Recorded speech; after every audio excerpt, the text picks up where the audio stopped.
မိတ်ဆွေများအားလုံးပဲမင်္ဂလာပါဒီနေ့မိတ်ဆွေတို့မျှဝေသွားမယ့်အကြောင်းကတော့မိတ်ဆွေတို့ဖုန်းဘက်ထရီကိုရခင်တက်ပိုးပြီးတော့ကြာခံအောင်အလွယ်ကူးဆုံးပြုပြင်ထားလို့ရတဲ့အချက်၃ချက်ကိုမျှဝေတင်ပြသွားမှာဖြစ်ပါတယ်ပထမဆုံးအချက်အနေနဲ့ကတော့တို့ရဲ့ဖုန်းထဲမှာကျွန်တော်တို့ဒီ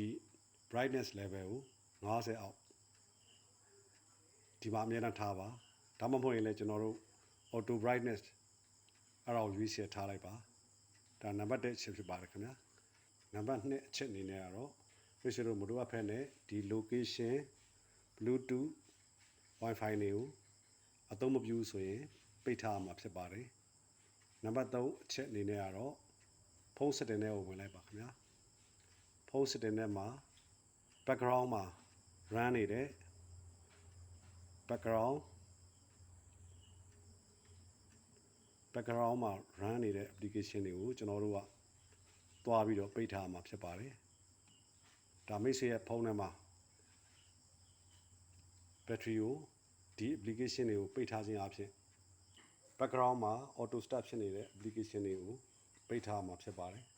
ဒါဆိုလို့ရှိရင်မိတ်ဆွေရဲ့ဖုန်း battery ဟာရခင်အထက်ပို့ပြီးတော့ကြာပို့ခံလာမှာဖြစ်ပါတယ်ခင်ဗျာဒီနေ့မိတ်ဆွေတို့ဒီဗီဒီယိုလေးကိုမျှဝေတင်ပြလိုက်ရပါတယ်